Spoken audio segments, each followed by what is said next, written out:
मुझे लगता है कि जो भी सरकार कोई चुन के आती है, मैं पिछले दशकों से देख रहा हूं, और जब आज हम पार्लियामेंट में गए हैं 6 सेशन देखने के बाद हमें जो समझ में आया है कि जो अपर सदन है वो सिर्फ काम रोकने का सदन है, वो काम बढ़ाने का सदन नहीं। क्योंकि मुझे ऐसा लगा कि 6 सेशन के बाद वहां पे जो ड्रामा हुआ, उस ड्रामे को देख करके जो चुने हुए जनता के प्रतिनिधि हैं, जिनके माध्यम से कोई मजबूत सरकार बनी है, अपर सेशन में बैठे हुए लोग वो चुने हुए प्रतिनिधियों का जो जनता की भावनाओं के मुताबिक नीतियां बन करके वहां गई, उनके बिल पास करके उनको भेजे, वो सब के सब उन्होंने रिफ्यूज करके ठंडे बस्ते में डाल दिए। चाहे वो जीएसटी था, चाहे वो लैंड एक्विजिशन था, बहुत सारे ऐसे बिल थे जो सारे रोक दिए गए।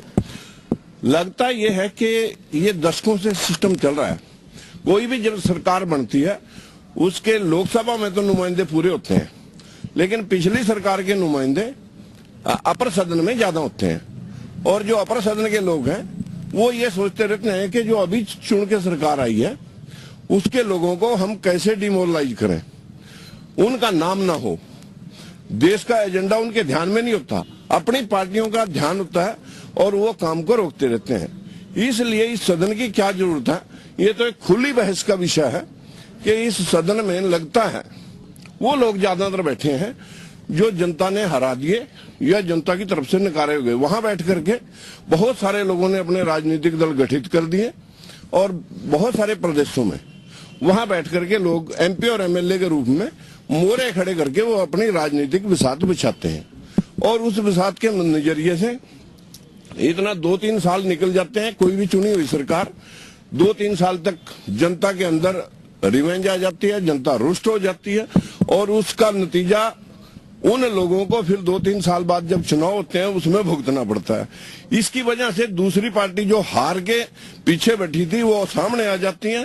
फिर इतना जब वो दोबारा काम करने लगती है तो जो प्रेजेंट सरकार होती है उसके नुमाइंदे उसमें ज्यादा हो जाते हैं। फिर वो भी वही रोल करते हैं जिस प्रकार से प्रेजेंट सरकार के सामने पिछली पार्टी के हारे हुए लोग करते हैं, और दोबारा जो प्रेजेंट पार्टी हारती है वो भी दोबारा उसी रूप में आ जाती है, उसके नुमाइंदे हो जाते हैं और दूसरी सरकार जब बदल के आती है वही रोल फिर उसमें चलता है।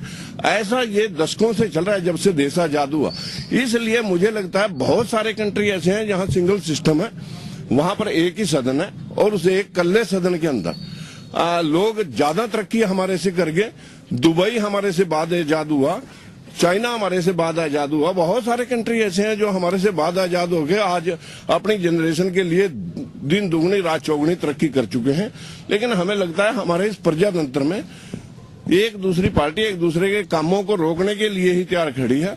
और इस अपर सदन के तो लोग, उनका तो एटीट्यूड, क्योंकि जनता की जवाबदेही कोई उनकी है नहीं, और इसलिए वो जो मन माना वहां रोल करते हैं और उसके माध्यम से देश का बहुत भारी घाटा हो रहा है, देश आगे बढ़ने से रुक रहा है। इसलिए सदन की क्या जरूरत है, मुझे लगता है इस सदन की, मेरे भाव में तो इस सदन की जरूरत नहीं है, लेकिन फिर भी इसकी खुली डिबेट होनी चाहिए कि इस सदन की जरूरत है या नहीं। आपके विचार से राज्यसभा सांसद के लिए क्या योग्यता होनी चाहिए, क्या चुनाव होना? मैं योग्यता के बारे में तो सिर्फ ये कहूंगा, योग्यता तो बहुत ज्यादा यूं तो मोहम्मद तुगलक जो है ना, बहुत ज्यादा पढ़ा लिखा था, वो मूर्ख था।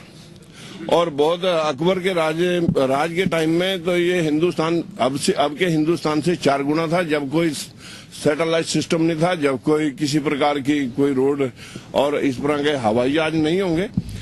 ये कोई मापदंड नहीं है। पढ़े लिखे के हिसाब से आदमी का मैच्योर होना और उसका आईक्यू कितना वास्ट है, कितना मतलब उसको आता है पॉलिटिक्स के बारे में, ये एक अलग नजरिया है। लेकिन जो इस वक्त अच्छे से अच्छे लोग अपर सदन में बैठे हैं उनको भी जनता के माध्यम से लाया जा सकता है। अगर उनकी कैलिब्रिटी इतनी अच्छाई उनमें है वो भी जनता के माध्यम से आ सकते हैं।